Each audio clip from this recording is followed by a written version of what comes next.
Okay, good afternoon. Full house today on a Wednesday. I have one thing for you at the top before turning it over to all of you. I'd once again like to start off with today's Free the Press case.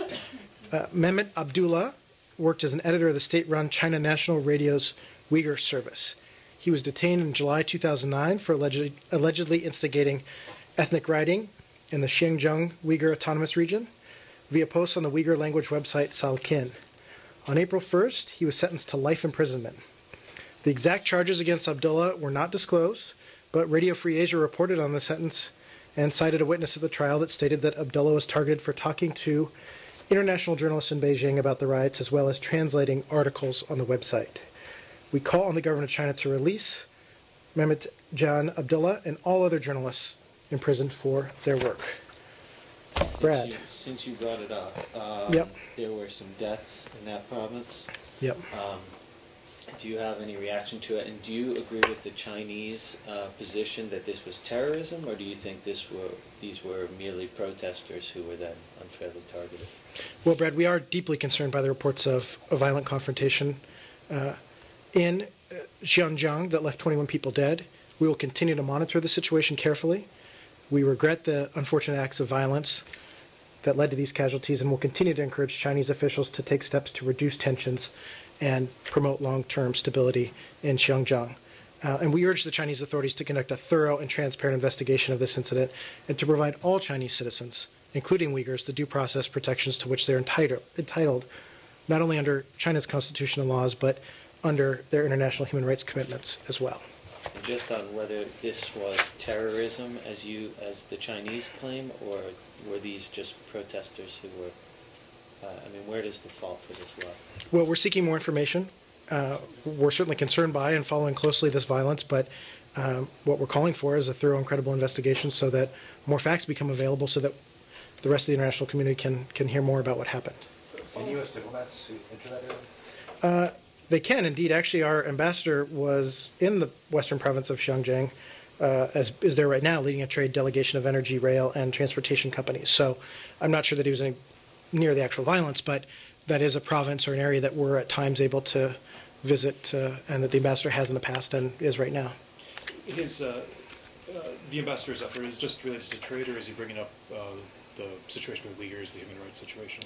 My understanding is that he's there with a trade delegation, U.S. energy, rail, and transportation executives. So, but Ambassador Locke regularly raises these cases, as well as we do from Washington, directly with the Chinese government. More broadly, the situation of Uyghurs in China, in Xinjiang specifically. I think it was addressed in the Human Rights Report a few days back. But do you see a deterioration or some sort of... what's your assessment of the situation with the Uyghurs in China right now and their treatment?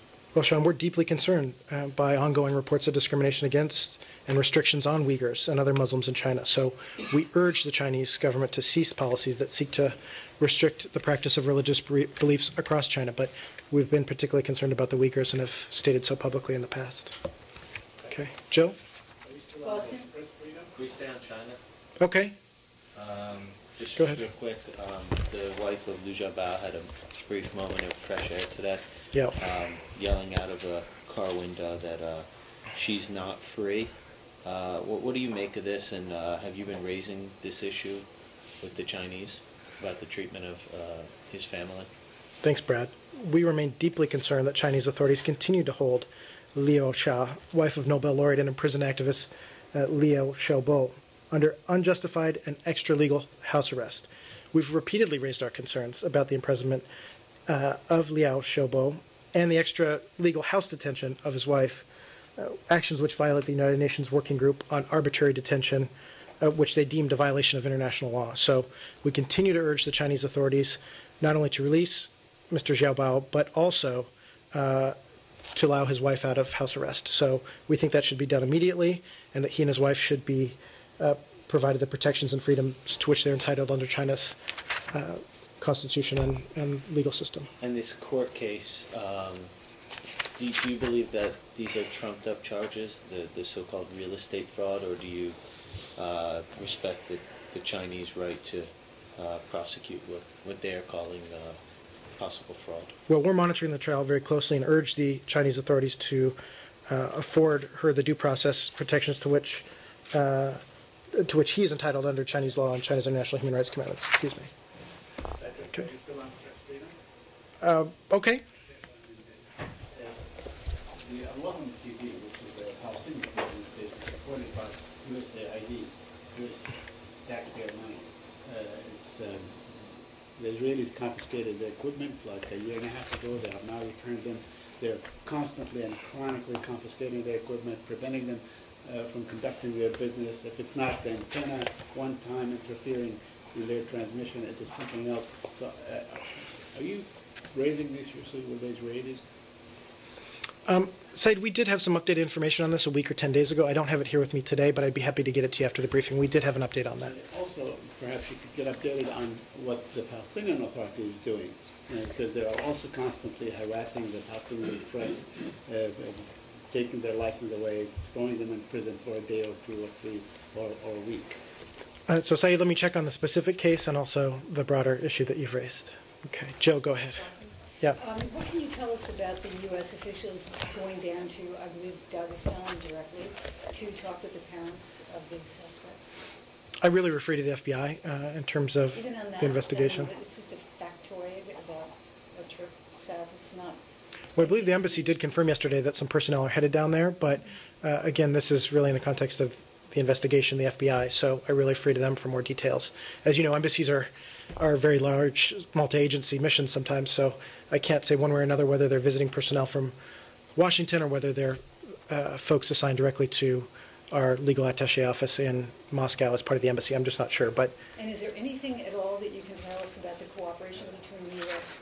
and Russia now on this investigation? I mean, there's nothing I can say specifically about the details of the case, but you've heard the Secretary talk about it and others that we've had cooperation and continue to have excellent cooperation with the Russians, but I just can't characterize it beyond that. Can you characterize what the role of the embassy is? Because there are embassy officials in Dagestan, separate from FBI. I'd have to clarify one way or another. I mean, again, embassies are frequently, especially in a large place like Moscow, large interagency teams, so I'd have to check. I'll look into it with the embassy after the briefing. How rare is it for U.S. diplomats or U.S. officials to be in Dagestan? I'm not sure. I mean, I believe our diplomats get out a fair bit, and whether it's human rights reporting or visiting local contacts, do go to a number of places in Russia, but I'd have to check more specifically. To clarify on that, would the State Department play a role in helping to arrange for the return of the parents here? Can you clarify that, just to claim the body and do that? Is there a State Department role separate from the embassy? Not necessarily. I mean, again, I don't know in this particular case the details of the citizenship or the travel documents of family members, but it just depends on the circumstances. Well, I think Catherine had a question. Go ahead, Catherine. Yeah, I'd like a clarification. Yep. Secretary Kerry was speaking with reporters in Brussels, and he said Tamerlan went to Chechnya and, quote, learned something, and, quote, came back with a willingness to kill people. What did he mean when he said that, and what did he mean he learned when he was in Chechnya? Well, again, first of all, as I've said repeatedly here, there's an ongoing FBI investigation. The Secretary was simply expressing broad concern about radicalism and not necessarily offering any more specific information about this case. But the context of how that came up was really radicalism broadly, I understand, is how the question came up. But this isn't about any new information or conclusion about law enforcement details of this case.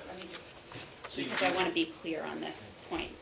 From reading the transcript, no U.S. press were present, so we are reading the transcript. It seems that Kerry is suggesting that Tamerlan was radicalized during his time in Russia. You're saying that that is not what he meant to say, and that he was speaking more broadly about radicalization. Right. I'm clarifying his remarks and saying that he was simply expressing broad concern about radicalism. This isn't about new details about the ongoing investigation. So when he learned something, it was about radicalism, but he learned about radicalism. He wasn't radicalized.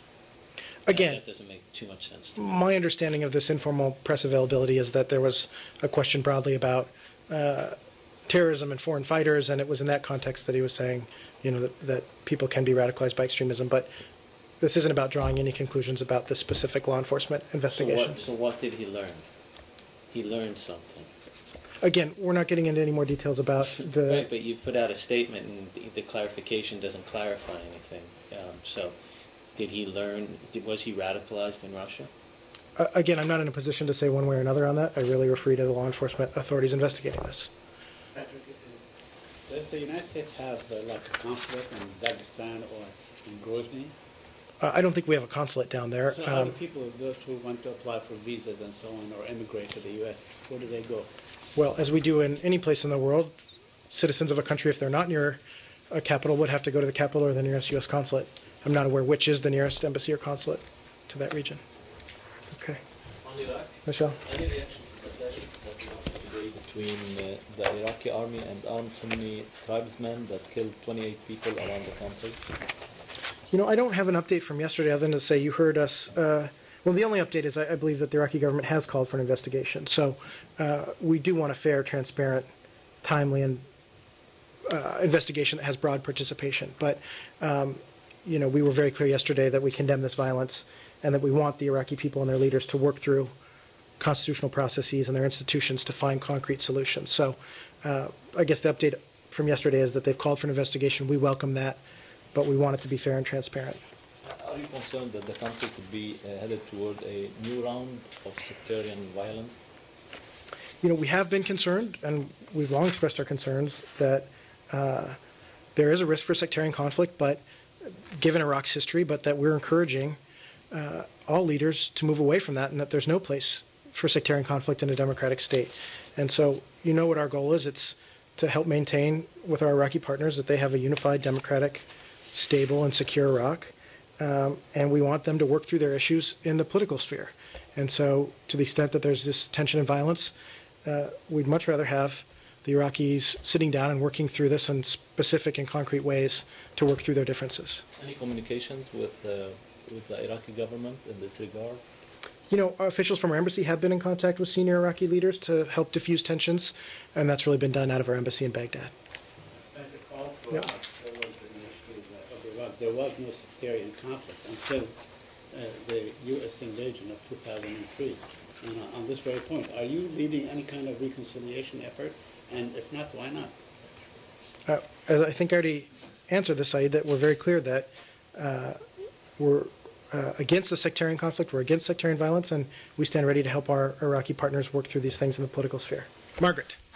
On the Syria front, a group Yes. calling itself the Syrian Electronic Army allegedly hacked AP, hacked my organization, CBS News, over the weekend as well. Does the State Department have any insight into who they are, whether they are who they say they are? Were they known in any way to perhaps people in this building who look at cyber issues?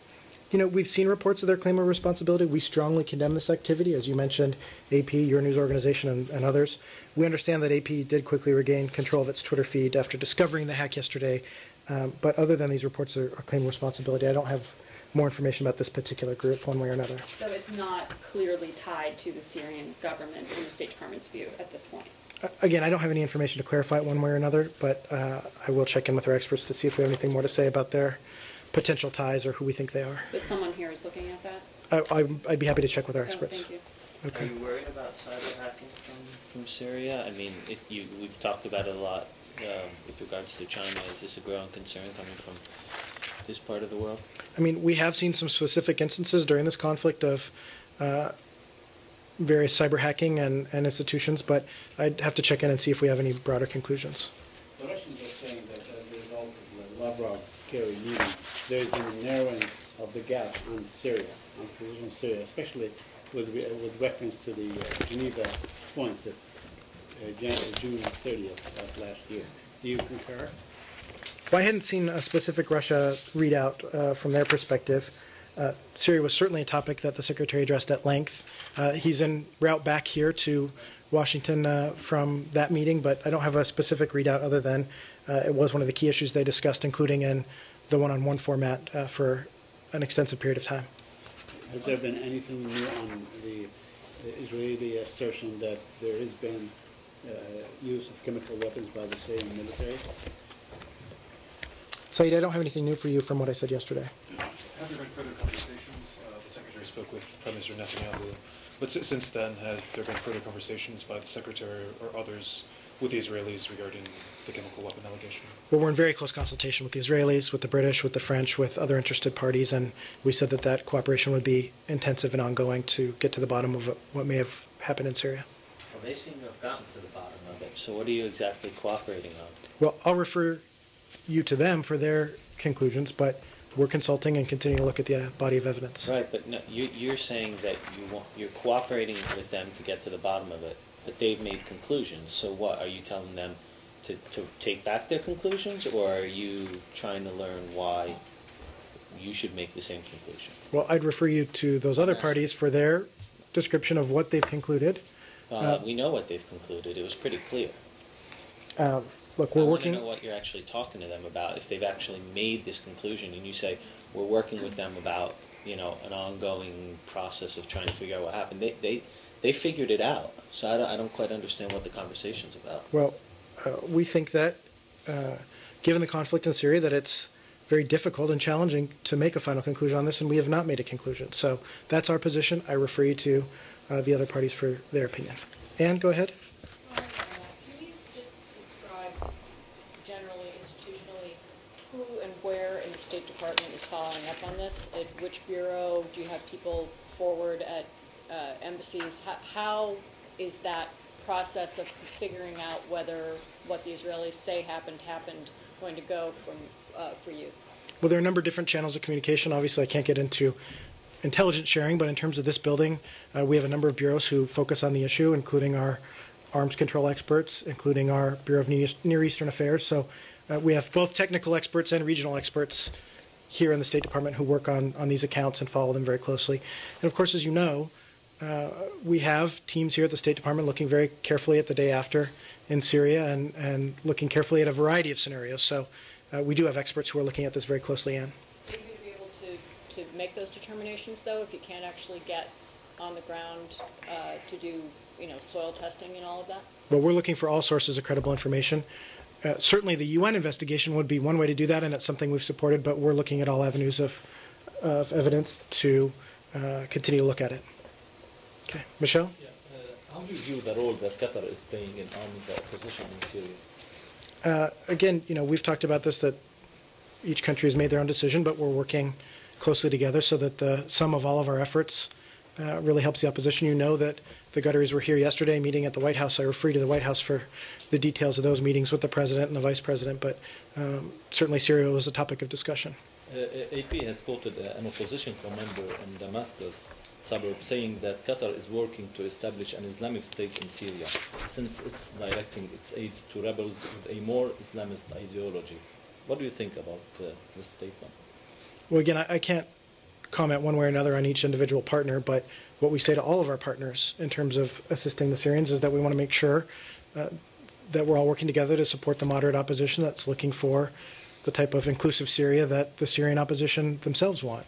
And we're working vigorously to make sure that extremists don't get assistance. So that's a priority of the United States. And one more on this. Secretary Kerry, when he visited Qatar, he said that he received greater guarantees from Qatari leaders that nearly all the arms were getting into the hands of moderates among the Syrian rebels. Do you think the Qataris are fulfilling their guarantees or promises? I don't have a reaction one way or another for you other than to say that very clearly that's our position. I'd have to look in and see if we have more information about that, but I don't have anything for you one way or another. Following up on that, yep. Special Envoy Brahimi, I believe it was today or yesterday, he called for consideration of the idea of an arms embargo on both sides, no weapons going into the regime or to the rebels. Is that something that the United States, obviously there's non-lethal aid on the part of the United States, but is that idea of an arms embargo on both sides something that the U.S. thinks can be considered? So you're saying he said there should be a complete arms embargo on both sides. Again, I hadn't seen that one way or another. We've been very clear about the very destructive role of some of the weapons going to the regime, certainly on the part of the Iranians and Hezbollah and Russia, giving them weapons that they're raining down on the heads of innocent women and children. And you know what we've said about our non-lethal assistance, but other countries have made their decision in terms of helping the opposition. So the United States supports the total arms embargo to Syria to all sides, correct? Well, that's not what I said. I said that we have serious concerns about the type of and lethality of the weapons that continue to flow to the regime, that we ourselves have chosen to offer non-lethal assistance, and that other countries have made other decisions. But you wouldn't support the idea of an arms embargo on assistance to the rebels? Again, I hadn't seen the context of Mr. Brahimi's remarks, but that's not something that we've clarified one way or another in terms of, we haven't supported or come out and said that we want some sort of total arms embargo. That's not something we've said. Go ahead. The EU has said that it would agree to allow purchases of oil from Syria as a way to help fund the rebels. Question, what is the U.S.'s position on that EU decision, and is the U.S. contemplating a similar kind of move? I really refer you to the EU for their decision. I don't, that's something that they can clarify. I'm not sure that we've taken a position on that one way or another. I'm not sure our sanctions take a position on the oil exports that go funds to the opposition. I'm not sure that we have I'd have to check with Treasury and see if we have anything more on that. Different topic. Go ahead, John. Venezuela. Yep. President Maduro was happy with the comment from the podium yesterday about sanctions not being considered, and he's announced that that Venezuela has appointed a new charge d'affaires in Washington and called for a better relationship with the United States. Do you have a reaction either to the appointment or to his comments that Venezuela, under his leadership, wants a better relationship with the United States? Right. Well, as you know, Sean, with all bilateral diplomatic relationships, it's important to establish effective channels of communication between governments so we can discuss matters of mutual concern. The Venezuelan decision to send Calixto Ortega as their charge d'affaires in charge of the Venezuelan embassy here could be a step in that direction. He's known and is a respected participant in the Boston Group, which was a bipartisan group of legislators from Venezuela and the United States established back about a decade ago to discuss bilateral relations. So we have had historical ties with the Venezuelan people, historical, human, and cultural ties, and we believe it is important and timely to establish a productive relationship based on mutual interests such as counter-narcotics, counterterrorism, the energy relationship, the commercial relationship. So that's really where we are in terms of our relationship with the Venezuelans. Where are you in terms of your assessment of the election? There are the calls for a recount or an audit. Do those calls to the United States still stand, or are those?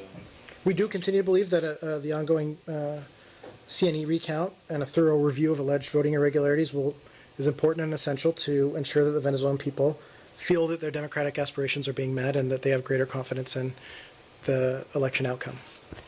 Joe? Just out of ignorance more than anything, does the U.S. have a charge in Venezuela? We do have a charge d'affaires. He never left.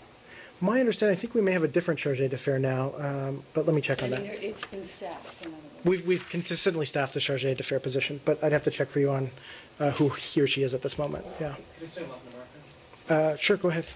In Cuba, the Cuban government's submission to the UN Human Rights Council said that it's unable to make perceived improvements in human rights because of the U.S. embargo, that's holding it back. Does the United States have a reaction to that, about whether the embargo has a bearing on Cuba's efforts on human rights? This is something that consistently comes up in the UN, both in the Human Rights Council context and in the General Assembly, and we very clearly make our position known every time that it comes up, and I'd be happy to give you the full remarks that we've made both at the HRC and in the General Assembly in the past, but the bottom line is we have no ill will toward the Cuban people, and it's the Cuban government that needs to reform its practices and protect the human rights of its people, and our embargo is not designed to preclude humanitarian assistance and other vital goods going to the Cuban people, which have continued to flow. And as you've seen in the Obama administration, there have been some changes to our travel policy in terms of allowing educational and cultural groups and other types of visits. Go ahead in the back. Patrick, today the Armenian organizations in Washington, D.C. are organizing the commemoration of the Armenian genocide on the Capitol Hill, and I was informed that American Foreign Service officials were invited also by the Armenian lobby groups to be present, including high-ranking officials, and as far as I know, there is no precise answer from this building yet, whether there will be any participation from this building on the Hill's commemoration event. Do you have any update on this? I'm not sure if any State Department officials will be at that particular event, but you did see the President's statement on Armenian Remembrance Day, which was very clear on our position. But in terms of State Department participation, I'd have to check.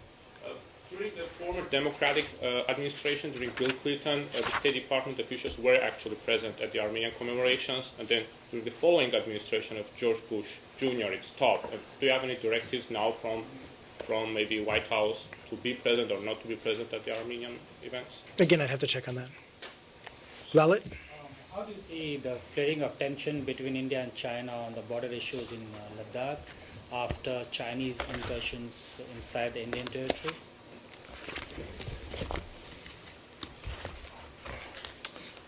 The United States supports India and China working together to settle their boundary disputes bilaterally and peacefully, and that's what we've continued to urge throughout this. Have you spoken to either of these countries after this? I'm not aware whether we've been in contact at the embassy level since then. Change Saeed? topic. Okay. Jerusalem. The Israelis allowed, after repeated request, a team from UNESCO to go and inspect Al-Haram Sharif and the Dome of the Rock. They say that the United States actually pressured the Israelis to do that. Did you pressure the Israelis to allow them in?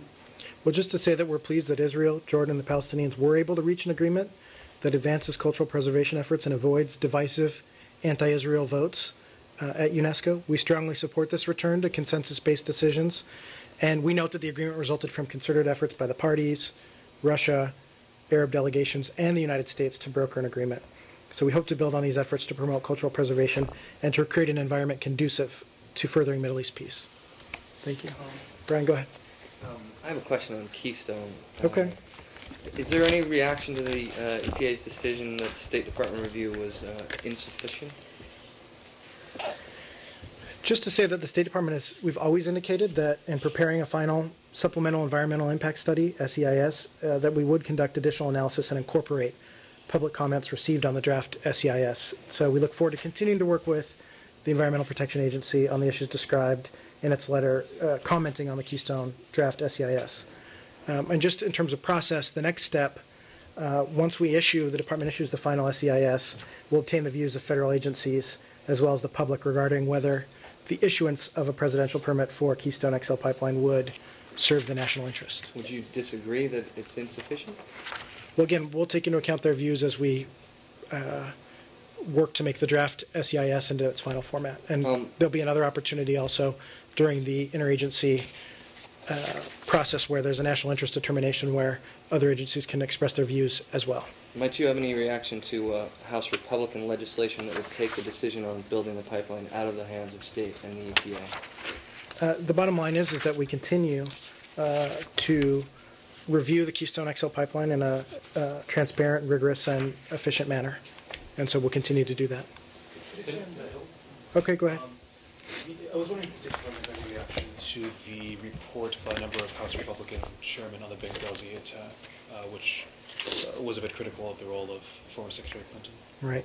Well, first of all, Sean, you know that the department's top priority is the safety and security of our men and women who serve on the front lines around the world. And while we can't eliminate danger, we work tirelessly to mitigate it.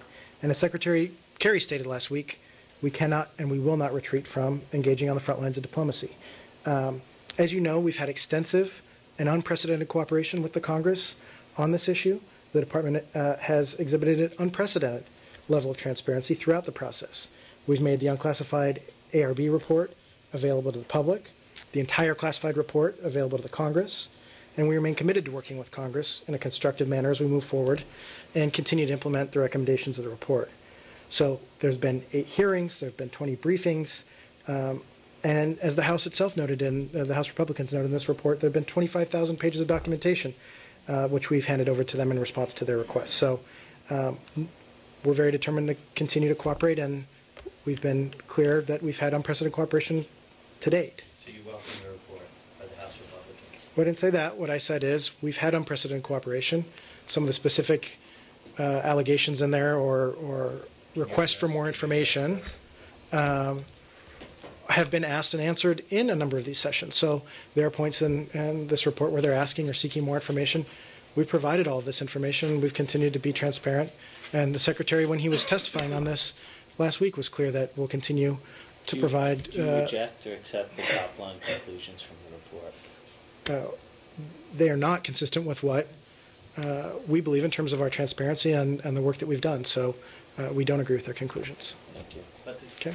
Can we go back to Syria? Sure. Do you have any updates on the situation of the kidnapped archbishops? Yeah, thanks for bringing that up. Yesterday, we had heard reports that they'd been released and welcomed those reports, but it looks like there's some contradictory information about the 2 archbishops. So We continue to seek more details on their status, and we understand the Syrian Opposition Coalition is condemning their capture and urging their release. So we continue to reiterate our call for their release, and we look for all parties in Syria to protect and respect the rights of all civilians, including religious figures. Emil? Do you know if those kidnappers are Chechens, or as some news outlets said? I don't have any information one way or another on the identity of the kidnappers or perpetrators in this case. A lot of people said that they were Chechens and maybe even a link with what happened in Boston. Again, we're not in a position to say one way or another who the perpetrators might be. Lalit? Yeah, last week, around 32 members of the Congress, led by co-chair of the Tom Lantos Committee, wrote a letter to Secretary Kerry on Pakistani elections that some of the minority communities like Ahmadiyyas are having problem in exercising their right to vote in Pakistan in the coming May elections. Question is Secretary Kerry aware about that? Has he received the letter, and what is his position on that particular ordinance issued by President Zardari of Pakistan? I'll have to check on the specifics of the congressional letter, but you know that we continue to look forward to timely, free, and fair elections in Pakistan, but let me check on the letter. One more? Do you have an outdated readout of Rizal's meetings here at the State Department, which have now concluded? Well, actually, they're not 100% done, because he's still meeting again with Ambassador Davies today. But as I said yesterday, there were productive discussions, and his visit is part of a series of high-level, in-depth U.S.-China discussions on how to achieve our shared goal of a denuclearized North Korea in a peaceful manner. Last one on Sure. the peace process. Yep. Arab foreign ministers are coming to town on Monday. Do you have any idea about their meetings? They will discuss the peace process. Who will they meet? We do have a number of folks coming to town next week. Let me see if I can get some more granularity for you on the precise timing and all the folks who are coming. Anne? Just one on the Korea nuclear deal. What is the holdup? Why weren't you able to complete all of the details and had to kind of put out an interim announcement? You know, we put out a media note on this. You're talking about this is with the Republic of Korea, South Korea, and that we said clearly that the purpose of the extension is to provide additional time for our two governments to complete negotiations on an agreement. Both sides decided that seeking an extension was appropriate in order to allow sufficient time to negotiate this complex and technical agreement. So it's a very highly complex and technical type of negotiation, and both parties felt that more time would be useful. But is there some particular thing that you couldn't, I mean, this has been going on for years, right? And intensive negotiations for the last, like 10 weeks or something. What happened at the end that you couldn't get it?